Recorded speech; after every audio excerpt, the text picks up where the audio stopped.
Good morning friends, welcome to my channel अनोखी मोहब्बत। और आप देख रहे हैं love with soul season 2। Last part में हमने देखा था कि जहाँ पर जो हमारी स्मृति रहती है वो रूहानिका को अपनी पूरी स्टोरी सुनाई रहती है, जिसमें वो ये बताते हैं कि तनिषा ने जब 12th पास आउट कर लिया था तो उसके डैड ने उससे विश करा था कि तुम्हें कुछ भी चाहो तो ले सकते हो, मीन्स तुम्हारा जो भी गिफ्ट होगा वो। तब वो उसे कहते हैं कि उसे ट्रैकिंग में जाना है और ट्रैकिंग के लिए स्मृति से जाना है। पहले तो उसे मना कर देते हैं, पर फिर वो अपनी जिद पे मना लेती है। और जब वो वहाँ पर जाती है ट्रैकिंग में, तो इन दोनों के बीच में एक क्यूट से मोमेंट होते हैं। लेकिन जब वो वहाँ से वापस आती है तो उसके डैड ये कहते हैं कि अब तुम्हारा वक्त आ चुका है, कि अब तुम्हें, मुझे ऐसा लगता है कि अब तुम्हें अपनी 12th के लिए जो है दिल्ली में जाकर वहाँ पे कॉलेजेस करना चाहिए, क्योंकि इंजीनियरिंग कॉलेज वहाँ पर है। पहले तो वो उसको बहुत ज़्यादा मना कर देती है और फिर कहती है कि नहीं नहीं, मुझे नहीं जाना है। बट उसके बाद जब स्मृति उसे आकर समझाती है कि थोड़ा टाइम का क्रैश कोर्स है तो तुम चली जाओ, और हो सकता है तो उसके बाद देखेंगे जो होगा। तो ये सारी बातें वो रूहानिका को बता रही रहती है। अब उसके आगे रूहानिका जब उसकी तरफ देख के बोलती है, तो फिर तुम, अगर स्मृति, अगर तनिषा तुमसे दूर हो गई तो फिर तुमने क्या किया? तभी स्मृति हंसते हुए बोलती है, तुम पहले कंक्लूजन में पहुंच जाती हो, पहले पूछो तो क्या ये हुआ था कि नहीं। क्योंकि इतने इजीली ना वो मुझसे जा पा रही थी और ना मैं उससे दूर जा रही थी। तनिषा के साथ मेरा एक अलग ही रिश्ता जुड़ चुका था, एक अटैचमेंट थी, अफेक्शन था, कुछ अलग ही था। हम चाहकर भी एक दूसरे से दूर हो नहीं पा रहे थे। जैसे कि नॉर्मली अगर फ्रेंड्स की बात किया जाए दूर जाने की, तो इतना इजी नहीं था हम लोगों के लिए जाना। तो रूहानिका कहती है, फिर क्या किया तुमने? क्या तुम दूर हुई या तुम साथ में रही? कुछ तो बताओ। तो कहती है, बस वही तो बताए जा रही हूँ। उस दिन तनिषा से मैंने कह तो दिया था कि तुम जाओ, जाने के लिए हो जाओ, पर उस दिन के बाद मुझे बहुत ज़्यादा बुरा लगने लगा। तनिषा अपने रूम में बैठी थी और अपने रूम में बैठते हुए यही सोच रही थी, क्या वो उसे स्मृति को छोड़ के जाना चाहिए नहीं। तभी वो एक बुक ओपन करती है और वो बुक पढ़ने लगती है। तनिषा को हमेशा से बुक पढ़ने का बहुत ज़्यादा शौक था, तो वो एक नॉवल पढ़ रही रहती है। और वो नॉवल में ना एक क्यूट सा लव कपल होता है, और एक उसकी स्टोरी भी कुछ ऐसा होता है कि फ्रेंडशिप्स के वे में स्टोरी स्टार्ट होती है। दो लोग रहते हैं, एक लड़का एक लड़की रहते हैं। वो दोनों एक दूसरे के बहुत ज़्यादा दोस्त रहते हैं, बहुत अच्छे दोस्त रहते हैं, और दोनों एक दूसरे से जुदा होते हैं। बाद में जाके उन लोगों को लव होता है वगैरह वगैरह, वो स्टोरी के अंदर रहता है। पर वो उतने आगे तक वो पहुंची नहीं थी, तो वो सिर्फ उतना ही पार्ट करती है कि दो एक बेस्ट फ्रेंड जब दूर होते हैं, तो दूर होने के बाद कितना ज़्यादा उन लोगों को पेन हो रहा रहता है, वो उस नॉवल में पढ़ रही रहती है। इस बात पे वो बहुत ज़्यादा, जैसी नॉवल का वो जो सीन आता है कि जहाँ पे वो अपने दोस्तों से जुदा हो चुकी है और वो काफ़ी ज़्यादा टायर्ड है, वो ये सब मतलब एक साइड पे एक पार्ट, एक उसका दोस्त हो रहा है, दूसरे साइड से दूसरा दोस्त हो रहा है, ये जब उसे पढ़ती है तो उसे एकदम से बुरा लगता है। और बुरा लगते से वो अपनी नॉवल रख देती है और बोलती है, शिट यार, ये सब तो बिल्कुल मैं हैंडल नहीं कर सकती हूँ। मतलब मैं अगर स्मृति से दूर जाऊंगी तो मेरे को भी ये सब रोना धोना होगा। नहीं नहीं, बिल्कुल भी नहीं। मैं स्मृति को कह दूंगी कि या तो तुम साथ में चलो या तो फिर मैं नहीं जाऊंगी, चाहे वो 2 महीने की भी बात क्यों ना हो। मतलब स्मृति ऐसे कैसे सोच सकती है कि वो अपने डिसीजन खुद ले लेगी? और वैसे भी of course Tanisha, I am a Tanisha, मैं डिसीजन लेती हूँ, वो थोड़ी ना डिसीजन लेगी कुछ भी। ऐसा हो ही नहीं सकता। ये बोलते हुए वो वहां से उठती है और उठकर जाने लग जाती है। वो जैसे ही वहां पर जाती है तो वहां पर देखती है कि स्मृति बहुत ज्यादा रो रही रहती है, और रो रही रहती है। तभी उसके बाबा आते हैं उसके पास और आकर बोलते हैं कि क्या हुआ है तुम्हें, तुम क्यों रो रही हो? तभी स्मृति एकदम से चुप होती है, बोलती कुछ नहीं बाबा, बस आंखों में कचरा चला गया था ना, इसलिए। तो कहते क्या हुआ है? देखो आजकल ना, जब से तुम बड़ी होती जा रही हो ना, तब से हम दूर नहीं होते जा रहे, तुम्हें ऐसा नहीं लग रहा? तभी वो अपने बाबा के ऊपर टर्न करके कहती है, ऐसा नहीं है बाबा, मैं कभी दूर नहीं हो सकती आपसे। तभी उसके बाबा थोड़ा इमोशनली होकर बोलते हैं, पता है तुम्हारी माँ जब से चली गई है ना, तब से मैं बहुत अकेलापन फील करता हूँ। तुम्हारी माँ मेरी एक बहुत अच्छी दोस्त थी, और दोस्ती बहुत इंपॉर्टेंट होती है कोई भी रिलेशन में। और जहाँ दोस्ती होती है वहीं से प्यार की शुरुआत होती है। मैं तुम्हारी माँ का बहुत अच्छा दोस्त था और वो भी मेरी बहुत अच्छी दोस्त थी। हम एक दूसरे के साथ ना बातें शेयर करते थे, पर उसके जाने के बाद ना मेरी ज़िंदगी बहुत अधूरी अधूरी सी हो गई। मुझे हमेशा से उसकी कमी बहुत महसूस होती है। और उसके बाद तुम आई मेरी ज़िंदगी में, मैंने सोचा तुमसे अच्छी दोस्ती करूँगा, लेकिन वक्त और हालात ऐसे हुए कि तनिषा तुम्हारे अ, मतलब तनिषा बेबी बहुत अच्छी है, वो ऐसा नहीं है, लेकिन वो तुम उनके ही इतने क्लोज रहती हो कि अपने बाबा से काफ़ी दूर हो गई हो। तुम्हें नहीं लगता? तभी स्मृति रोते हुए बोलती है कि नहीं बाबा, ऐसा नहीं है, मैं आपसे बहुत ज़्यादा प्यार करती हूँ और मैं आपसे चाहकर भी दूर नहीं हो सकती। आप मेरे लिए बहुत ज़्यादा इम्पोर्टेंट हो। तभी वो कहते हैं अगर ऐसा है तो तुम मुझसे शेयर क्यों नहीं कर रही हो, कि तुम रो क्यों रही हो। तो वो टर्न होके बोलती बाबा, जैसे आपने कहा दोस्ती कितनी इम्पोर्टेंट होती है, अगर आपकी लाइफ से कोई बंदा चला जाए तो आपको कितना बुरा लगता है ना। तो कहते बहुत, उसकी खालीपन को कोई भी पूरा नहीं कर सकता है बेटा। तुम्हारी माँ मेरी बहुत अच्छी दोस्त थी और वही एक इम्पोर्टेंट पर्सन थी जिसके साथ मैं अपनी ज़िंदगी के ना सारे इम्पोर्टेंट पल मतलब चीज़ें लेता था। और अब जब वो मेरी ज़िंदगी से चली गई है ना, मुझे उसकी कमी, उसका अधूरापन हमेशा से लगता है। तो कहती है बस वही चीज़ पापा मैं कुछ फील कर रही हूँ। वो कहते क्यों, तुम्हारा कौन बेस्ट फ्रेंड तुमसे दूर होके जा रहा है। तभी वो कहती है तनिक्षा। तो कहते तनिक्षा बेबी कहाँ जा रही है। तो वो कहती है कि उनके पापा उन्हें ना 12th के बाद कॉलेज में पढ़ने के लिए दिल्ली भेज रहे हैं और अभी तो वो 2 महीने के लिए जाएंगी, उसके बाद फिर वो हमेशा के लिए वहीं पर सेटल हो जाएंगी, मतलब 4 साल 5 साल अगर उनकी जॉब लग गई या उनका कुछ हुआ वो हमेशा वहीं हो जाएंगी, फिर वो यहाँ पर कभी नहीं आएंगी। और ऐसे मैं कितनी ज़्यादा दूर हो जाऊंगी उनसे। मुझे इस बात का सोच कर भी डर लग रहा है बाबा। मुझे इतना ज़्यादा डर लग रहा है कि मुझे रोना आ रहा है। मैं आज तक कभी इतना ज़्यादा डरी नहीं हूँ, रोई भी नहीं हूँ, बट अब मुझे सब कुछ फील हो रहा है। तभी उसके वापस की तरफ देख के बोलते हैं होता है, बट अगर तुम उसकी सच्ची दोस्त हो तो तुम्हें उसको जाने देना पड़ेगा, क्योंकि सच्ची दोस्ती वही होती है कि सामने वाला का के साथ अटैचमेंट नहीं, उसका वेलफेयर देखो, मतलब उसका उसके बारे में सोचो। अगर वो देखो बाहर जाएंगी, वो एक अच्छी इंजीनियर बनेंगी, जीवन में वो बहुत कुछ अच्छा करेंगी, तो इससे ज़्यादा तुम्हें और क्या चाहिए। तुम भी तो इसी में सबसे ज़्यादा खुश होगी ना। तो कहते कि बाबा खुशी तो पक्का होगी ना, ऐसा तो हो नहीं सकता ना, लेकिन दुख भी तो होगा ना। तो कहती है यही तो जीवन का है, खुशी और दुख। तो कहती है कि पर बाबा मुझे बहुत बहुत ज़्यादा हर्ट होगा। तो तभी वहाँ पर उसके बाबा बोलते हैं कि क्या तुम्हारा भी मन है दिल्ली में उनके साथ जाने का। तो वो कहती है सच बोलूं बाबा, तो हाँ, मैं खुद जाना चाहती हूँ, मैं खुद रुकना चाहती हूँ, मैं खुद सच्ची में उसके उनके साथ मतलब सच्ची में उनके साथ रहना चाहती हूँ, क्योंकि मुझे ना उनके बिना बहुत अकेला महसूस होगा।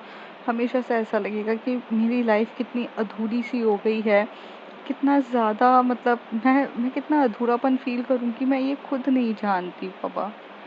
तभी उसके बाबा बोलते हैं "हम्म, ठीक है तो तुम भी एक काम करो, दिल्ली चली जाओ उनके साथ।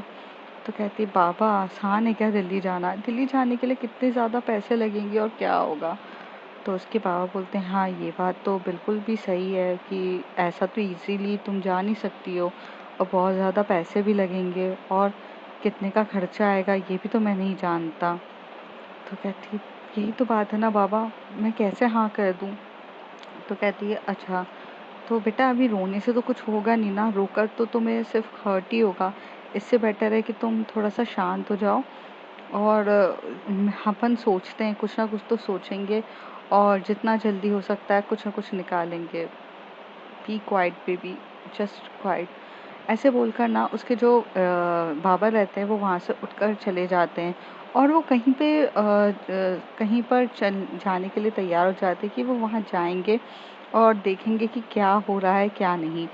वहाँ पर स्मृति बहुत रोती है। ये सारी बातें ना तनिष्का वहाँ पर सुन लेती है। तनिष्का को भी बहुत हर्ट होता है कि यार जितना दर्द मुझे हो रहा है उतना भी दर्द स्मृति को भी हो रहा है। अब मैं क्या करूँ। एक तरफ मेरी पूरी करियर है, जिस तरफ मेरे करियर के बारे में मेरे लिए सोचा जा रहा है, और एक तरफ मेरा खुद का लगाव है स्मृति के लिए, उसका क्या करूं। मुझे इन सब चीज़ों के बारे में सोचना होगा, जानना होगा क्या करूं क्या नहीं। यहाँ पर ये कश्मकश में भी ये बहुत ज़्यादा बैठी रहती है। थोड़ी देर के बाद ऐसे ही वक्त बीत जाता है और स्मृति वहाँ पर रोते हुए अपने बाबा का जो पलंग रहता है उस पलंग में ही सो जाती है। तनिषा यहाँ से जाती है और जाकर अपने मॉम एंड डैड के रूम पे देखती है, जिसमें उसके डैड जो रहते हैं वो स्ट्रिक्टली अपनी मॉम को कह रहे थे कि मैं उसे अपने करियर डिस्ट्रॉय यहाँ नहीं करने दूंगा। वो मेरी इकलौती बेटी है, मैं देहरादून उसको भेजूँगा ताकि वो देहरादून में जाए और वहाँ पर जाकर देहरादून से वो दिल्ली जाए और दिल्ली से जाकर एक बहुत अच्छे से पढ़ाई करे। मैं चाहता हूँ कि वो जब इंजीनियर अच्छी खासे बने और कुछ नहीं। वो इतने अच्छे से बहुत अच्छे से चीज़ें बोलती है और जिसके बाद उसको ऐसा लगता है कि कितनी कश्मकश की ज़िंदगी हो गई है तनिष्का की, कि एक तरफ वो अपने मॉम एंड डैड का भी सपना पूरा करना है और एक तरफ उसकी दोस्ती भी है। या दोस्ती चुने या मॉम एंड डैड को चुने, कितना मुश्किल काम है। मतलब इतनी ज़्यादा ऐसी लाइफ हो जाती है ना, तो sometime it's become a so hectic. तो इसमें तनिष्का भी वहाँ पर जाकर सो जाती है। तनिष्का के ऐसे सो जाती है और सुबह का जब मॉर्निंग का टाइम होता है तो तनिष्का जब उठती है तो उठते हुए देखती है कि यहाँ पर अभी तक स्मृति नहीं आई है। तो वो तनिष्का उठती है, अपनी मॉम से पूछती है, मम्मा आपको स्मृति के बारे में पता है कि वो कहाँ पर है? तो वो कहती है कि स्मृति तो आज सुबह से बच्चा मेरे को भी नहीं मिली है। मुझे लगा वो तुमसे मिलने आई होगी, आज सुबह से मैंने उसको देखा ही नहीं है। तो कहती है, मम्मा मैं तो आज लेट उठी हूँ, मैं तो आज खुद 9 बजे उठी हूँ, फ्रेश होते हुए 9:30 और 10 बजे मैं यहाँ पर आई हूँ, वरना ऐसा कभी नहीं होता है कि वो आए नहीं। कुछ हुआ है क्या पापा, कुछ हुआ है क्या? तो कहती है कि नहीं, मुझे तो नहीं पता, तुम जाकर देखो। तो फिर यहाँ से उठती है, यहाँ से हमारी जो जो हमारी तनिष्का रहती है वो भागते हुए जाती है और वहाँ से चलते चलते वो मेडो से 1 या 2 बार पूछ ही रही थी कि क्या आपने स्मृति को देखा है। तब वहाँ पे उसको सबसे यही आ रहा था कि ना, नहीं हमने नहीं देखा है, हमें पता भी नहीं है वो कहाँ गई है। तो वो जाते हैं तो उसके वो जो आउट हाउस में रहते हैं ना, वो लोग आउट हाउस में वो जाती है। वहाँ पर जाकर आराम से वो बैठती है, तो वहाँ पर जाकर ना स्मृति सो रही रहती है। ये खिड़की से देखती है तनिष्का। तनिष्का जब खिड़की से देखती है तो उसके मन में आता है, वाह हमारी यहाँ रातों की नींद गायब है और ये महारानी सो रही हैं। भाई दोस्ती भी तो निभाओ, तो ऐसी निभाओ कि दूसरे को टेंशन में डाल के खुद सो जाओ। और ऐसे जाके उठती है और वो अंदर जैसी जाती है तो वो बोलती है, स्मृति हद हो गई यार, तुम इतना ज़्यादा सो कैसे सकती हो, कुंभकर्ण हो क्या तुम? ऐसे जाकर बोलती है। तभी वो उसकी तरफ देखती है कि स्मृति कभी भी रिप्लाई नहीं देती। आज तक का रिकॉर्ड था कि स्मृति हमेशा से तनिष्का के एक वर्ड बोलने पे वो तुरंत रिप्लाई देती थी, बट वो आज नहीं दे रही थी। तो वो उसके पास जाती है, बोलती है, इसको क्या हो गया है, अभी तक क्यों नहीं जवाब दे रही है? ऐसे जाकर जैसे ही वो उसका हाथ टच करती है, पूरा हाथ उसका इतना हाई वोल्टेज की तरह गर्म हो रहा था। ऐसा लग रहा था कि किसी ने गैस के अंदर जो तवा होता है ना, जो एकदम भाप की तरह उबल रहा रहता है, उतना उसका बॉडी का टेम्परेचर इतना गर्म था। जैसे वो जाती है तो उसके आंख को छूती है पूरे, मतलब उसके गालों को छूती है, उसकी गर्दन के एरिया को छूती है। तब पता चलता है कि उसको बहुत ज़्यादा बुखार है। और वो टर्न होके देखती है तो यहाँ पर मतलब उसके डैड भी नहीं रहते, जो स्मृति के डैड भी नहीं रहते। यहाँ पर वो काफ़ी ज़्यादा टेंशन में हो जाती है। तो वो एकदम से उठाती है, स्मृति स्मृति उठो उठो। तो स्मृति उठती भी नहीं है, स्मृति को कुछ नहीं होता। तभी वो वहाँ से पानी लेती है और उसके ऊपर डाल देती है। जैसे वो पानी हिलता है तो वो थोड़ी सी अनकॉन्शियस माइंड से कॉन्शियस माइंड पे आती है। तभी वो कहती है कि ये क्या हुआ तनिष्का तुम? तो कहती है, तुम्हें तो बहुत तेज बुखार है। तो कहती है, बुखार? बाबा कहाँ है? तो कहती है, मुझे नहीं पता तुम्हारे पापा कहाँ है, मतलब अंकल कहाँ पर है मुझे नहीं पता, लेकिन तुम्हें काफ़ी ज़्यादा बुखार आ रहा है, तुम चलो यहाँ से। तो कहती है कि नहीं नहीं, मैं कहीं नहीं जा सकती, मुझे ना थोड़ा सा पेन हो रहा है, मैं उठ नहीं पाऊंगी। तो कहती है, अच्छा ठीक है, तुम यहीं बैठे रहो, मैं 2 मिनट में आई। ऐसे वो जाती है और जाते से इतनी तेज स्पीड में भागते हुए जाती है, अपनी मम्मी को कहती है, मम्मा चलो चलो। उसकी मम्मी ना हाथ में चाय ली हुई रहती है और जो उसके बाबा को दे रही रहती है, बट वो अपनी चाय एकदम से लेती है और बाबा के हाथ में, मतलब बाबा के टेबल पे रख देती है और उनका हाथ पकड़ के लेके जाती है। तभी वो उसके बाबा भी देखने लगते हैं कि क्या है ये, और वो एकदम से चिल्लाती है, मम्मी चलो चलो चलो। तभी उसकी मम्मी चलते हुए पूछती है कि क्या हो गया है तुम्हें, सडनली से तुम मुझे इतनी तेजी से भागते हुए क्यों लेके जा रही हो? तभी वो कहती है कि स्मृति को बुखार आ गया है मम्मा, चलो चलो, शायद से उसको बहुत हाई हाई फीवर है। तभी उसकी मम्मी जाती है। तभी उसके जो बाबा रहते हैं वो ये बात सुन लेते हैं और बाबा ये सोचने लगते हैं, तनिष्का के पापा ये सोचने लगते हैं कि यार इसको इतना फर्क क्यों पड़ रहा है? ठीक है भाई, एक एक ड्राइवर की बेटी है, सेम एज के हैं आपस में, बट अगर आ गया फीवर तो इतना ज़्यादा पैनिक होने की क्या ज़रूरत है? अब उनके बाबा को कौन बताए कि भाई वो तो उन दोनों का तो रिलेशन आपके, जब आप बिजनेस से बाहर रहते हैं तब उनका बहुत ज़्यादा दोस्ती गहरी हो चुकी है। तो उनका एक अलग ही लेवल है, सेट है, तो आप तो जानते भी नहीं हो। तो उसकी मम्मी एकदम से जाती है, जाते से ही देखती है तो वो बोलती है कि अरे स्मृति, तुम्हें तो बहुत ज़्यादा बुखार आ गया है। क्या बेटा, तुमने किसी चीज़ की टेंशन ले ली थी क्या? तो वो कहती नहीं मम्मा, पता नहीं। तभी पीछे से जो ड्राइवर भैया रहते हैं, जो मतलब स्मृति के बाबा रहते हैं, वो आते हैं और कहते हैं कि क्या हुआ? तो कहते इसे तो बहुत ज़्यादा बुखार है, आपने देखा नहीं क्या? तो कहती है कि नहीं, मतलब रात को तो वो सो गई थी जल्दी से, तो मुझे पता नहीं चला। तो कहते कोई बात नहीं। तभी तनिष्का को बहुत गुस्सा आता है और उसकी तरफ देख के बोलती है, जब आप ख्याल नहीं रख सकते उसका तो आप उसको यहाँ पर सुलाते क्यों हो? मैं उसका ख्याल रखती हूँ ना, तो वो मेरे साथ सोएगी ना वहाँ पर, मेरे रूम पर। ये तो बहुत गलत चीज़ है। ऐसे इसी तेज लाउड वॉइस पे वो एकदम से चिल्लाती है। तभी उसके बाबा बोलते, बेटा वो मेरी बेटी है, मतलब तनिषा बेटा वो तो मेरी बेटी है ना। तो कहते हाँ बेटी है, तो क्या हुआ? क्या हुआ? आपको उसका ख्याल रखना चाहिए था ना, लेकिन आप क्या कर रहे हो? आपने उसका ख्याल नहीं रखा। और ये क्या बात हो गई कि आप उसका ख्याल नहीं रख सकते? वो आपके पास वो सिर्फ थोड़े दिन के लिए आपके पास सोने आती है, बाकी टाइम तो वो मेरे साथ रहती है, तो भी आप उसका अभी तक ख्याल नहीं रख सके। ये बहुत गलत बात है।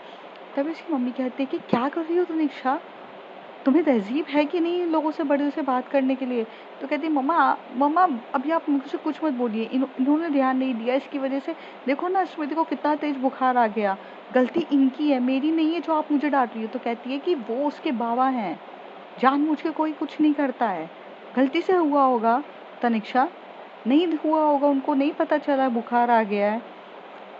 तुम उनको डांट नहीं सकती हो किसी भी तरीके से, सॉरी बोलो उनको। तो तभी तनिष्का एकदम से बोलती नहीं बोलूँगी, उन्होंने गलती करी है। तो तभी वहाँ से वो ही कहता है, sorry sorry sorry Tanishka, Tanishka baby, मुझे नहीं पता था। तो तभी वो कहते हैं कि आप क्यों सॉरी बोल रही हो, ये बोलेगी आपको सॉरी, बोलो। तभी तनिष्का की मॉम खड़ी हो जाती है और गुस्से से लाल तरीके से देखती है। तनिष्का को अपनी मम्मी का वो रूप देख के काफ़ी डर लगता है। वो टर्न होती है और कहती है कि सॉरी, एक्चुअली मैं थोड़ी सी पजेसिव हूँ उसको, स्मृति को लेकर। तो तभी उसकी मम्मी कहती है possessive for what? Did you know the meaning of possessive? क्या पजेसिव? वो दोस्त है वो तुम्हारी, कोई इतना पजेसिव नहीं होता है, दोस्तों को बुखार आ जाता है। पर इसका मतलब ये नहीं है कि तुम उसके लिए ब्लेम करोगी किसी के लिए भी। ये बहुत गंदा एटीट्यूड है तनिषा, तुम्हें ये नहीं करना चाहिए। तनिषा चुप रहती है और कहती है कि स्मृति तुम मेरे साथ मेरे घर रूम पे चलो। तो तभी उसकी मम्मी कहती है कहाँ रूम पे चलो? तुम्हें नहीं दिख रहा तुम्हारे बाबा हैं वहाँ पर? हाँ, तुम्हें तुम्हारे पापा का डर खौफ कुछ भी नहीं है क्या? तो कहती है तो मैं कुछ गलत थोड़ी ना कर रही हूँ जिस चीज़ के लिए डरूं मम्मा। तो कहती है तुम्हें पता है ना कि अगर तुम्हारे पापा ने ये सब चीज़ें देख ली ना, तो जितना तुम अभी जो स्मृति और तुम दोनों जो इतने ध्यान से क्लोज हो ना, ये सब भी खत्म हो जाएगा।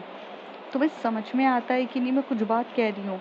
तभी स्मृति की तबीयत ठीक नहीं रहती है, इसलिए वो बहुत धीरे से कहती है मम्मा सही कह रही है तनिषा, तुम थोड़ा शांत हो जाओ। तो तभी वो बोलती कि कैसे शांत हो जाओ मम्मा, इसको बुखार है। तो कहती कि बुखार ही है ना, तुम्हें भी आता था बचपन में, मैं देखती थी ना, मेरी बेटी है वो, मैं उसको देख लूंगी। तुम अपना पैनिक वाला मूड होके शांत हो जाओ।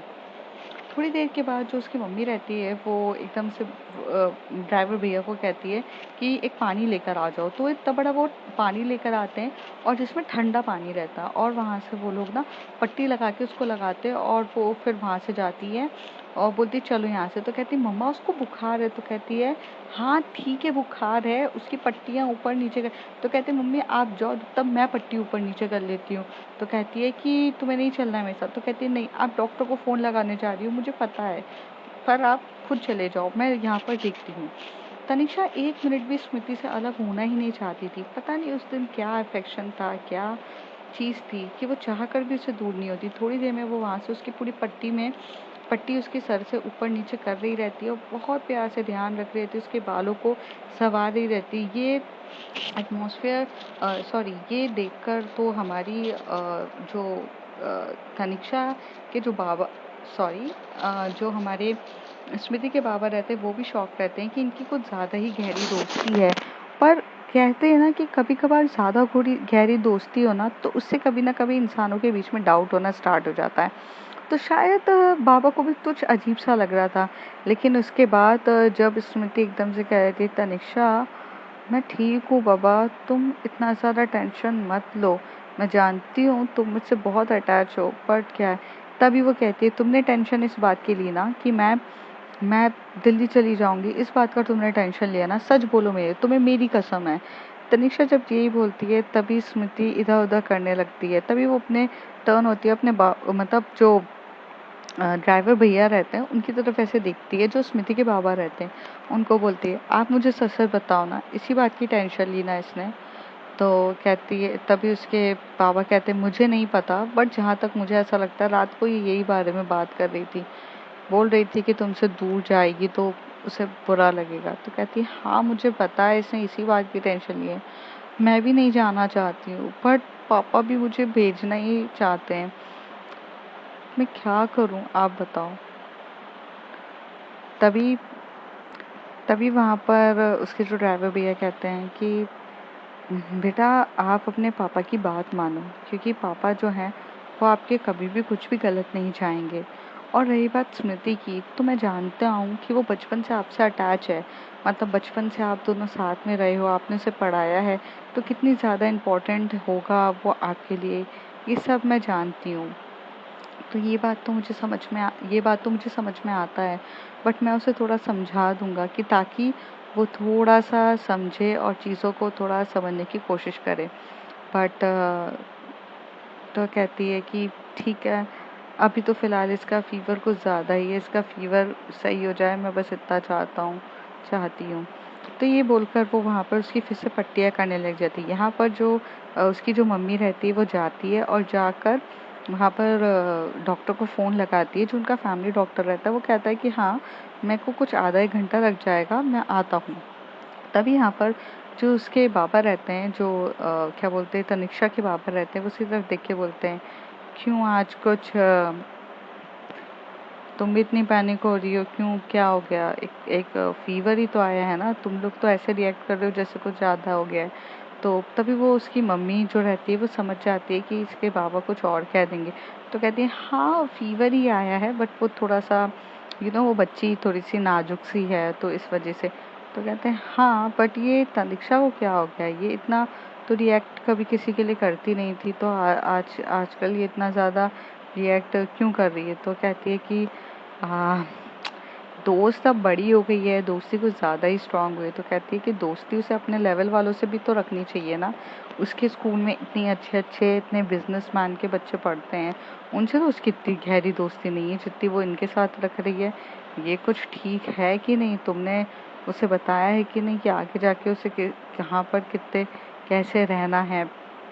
तो वहाँ पर जो उसकी मम्मी रहती है वो बोलती हैं कि अगर, तभी वो मन ही मन बोलती हैं कि अगर मैंने आपको बहुत सी चीज़ें बता दी ना तो आप शॉक्ड हो जाओगे कि आपकी बेटी तो कहाँ कहाँ किस किस लेवल पे जाके स्मृति के लिए स्टैंड लेती है। फिर वो कहती हैं कि हाँ मैं समझा दूंगी। उसकी मम्मी को पता रहता है, तो उसकी मम्मी क्या सोचती है कि क्यों आर्ग्यू करना है, किस वजह से आर्ग्यू करना है, कोई मतलब तो है नहीं आर्ग्यू करने का। इसलिए वो शांति से बैठ जाते हैं। और फिर उसके बाद यहाँ पर जो स्मृति रहती है वो थोड़ा सा ठीक लगने लगता है उसको, और पूरे टाइम तक जो हमारी जो तनिषा रहती है वो उसका पूरा करती है। थोड़ी देर के बाद जो तनिषा से पूरा फीवर वगैरह हट जाता है और उतनी देर में डॉक्टर भी आ जाता है और डॉक्टर भी उसका ट्रीटमेंट कर लेता है और उसे बोलता है ये मैंने एक इंजेक्शन लगा दिया, दवाई ववाइयाँ भी लगा दी है, सब कुछ ठीक हो गया है, बेटा इतना टेंशन मत लो। और यहाँ पर इनकी इतनी गहरी दोस्ती देखते हुए कि उसके बाबा को भी लगता है कि यार मैंने अगर इन लोगों को अलग किया ना तो इसका हाल भी बिल्कुल वैसा ही होगा जैसा मेरा हो गया है। एक बात हमेशा से याद रखिएगा, दर्द को सिर्फ वही दर्द समझ सकता है जिसने वो दर्द फेस किया हो। जैसे कि उसके बाबा की लाइफ से जब से उसकी मम्मी चली गई थी तब से वो एकदम अधूरे से हो गए थे, एकदम चुपचाप से रहने लग गए थे। तो अब उन्हें ये समझ में आता था कि कितने मुश्किल होती है और इसलिए वो सोचते हैं कि वो क्या करे। तो यहाँ से वो चुपचाप चले जाते हैं कुछ काम के लिए और कहते हैं, को बोलते हैं कि मैं थोड़ा सा काम से जा रहा हूँ, तुम इसका ख्याल रखोगी। तो वो कहती है कि हाँ हाँ मैं पूरा ख्याल रखूँगी, ऐसे बोल देती है। तो फिर वो चले जाते हैं। रात का समय भी ऐसे ही हो जाता है और ये लोग यहाँ से मतलब उसका शाम तक फीवर भी ठीक हो जाता है और ये पूरे टाइम तक उसकी केयरिंग रखती है।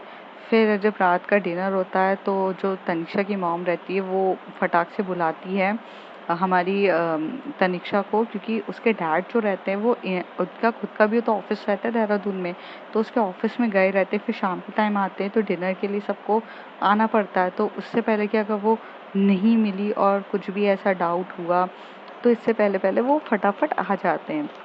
जैसे वो आती है तब उसके पापा उससे पूछते हैं क्या डिसाइड किया तुमने, तो वो कहती है कि पापा वो मैंने डिसाइड किया है कि मैं क्रैश कोर्स के लिए भी नहीं जाना चाहती हूँ दिल्ली, और मुझे लगता है कि देहरादून में ही मैं पढ़ लूँगी। तब उसके डैड उसी तरफ देख के बोलते हैं ये जो तुम्हारा डिसीजन है ये मैं तुम्हें हमेशा से पूछ कर बता रहा था, लेकिन अब मुझे तुमसे पूछना नहीं है, मैं तुम्हें बता रहा हूँ कि तुम जाओगी। और ये जो तुम्हारा जो ज़्यादा ही दोस्ती वगैरह हो रही है ना, इसे कंट्रोल में रखो, ठीक है। और ये बोलकर उसके डैड खाना खाने लगते हैं।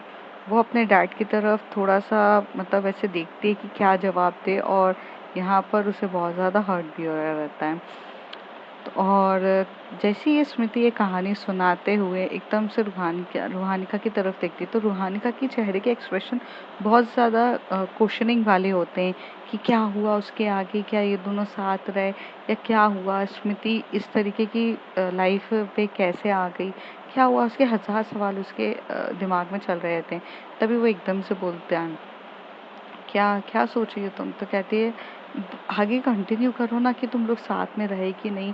तो कहती है कि अरे तुम्हें इतना ज़्यादा टेंशन लेने की ज़रूरत नहीं है, मैं तुम्हें सब कुछ बता ही दूंगी। तो कहती है कि नहीं बताओ ना, सच्ची बताओ ना, क्या तुम्हारे बाबा माने कि नहीं। तो वो कहते हैं मेरे बाबा को तो कुछ प्रॉब्लम ही नहीं थी, प्रॉब्लम तो तनिषा के बाबा के लिए थी, पर फिर तनिषा ने शायद से देहरादून से ही आगे की पढ़ाई करी होगी, कुछ तो हुआ होगा ना, बताओ ना तुम दोनों साथ में कैसे रहे। तो कहते जस्ट चिल, मैं तुम्हें सारी कहानी पूरी तरीके से बताऊंगी। अभी फ़िलहाल मुझे ऐसा लगता है कि हमें सुबह से शाम तक हम इस गार्डन एरिया में तो बैठ नहीं सकते हैं, चलो अब अपन अंदर की तरफ चलते हैं। और ऐसे करके वो उसका हाथ पकड़ती है और उसे अंदर की तरफ लेके जाती है। और वहाँ पर वो लोग भी डाइनिंग टेबल पे बैठ के खाना खा रहे रहते हैं। उसमें स्मृति तो बस चुपचाप बैठी रहती है और रूहानी का पूरा खाना खाती है, और उसके बाद वो ऊपर चले जाते हैं अपने रूम में। और रात का टाइम रहता है तो वो उसे बहुत अच्छे से उसके साथ बात करते हुए और फिर वो वहाँ पर सो जाती है। तो आगे फ्रेंड्स देखते हैं होता है क्या। If you like my story, like share and subscribe.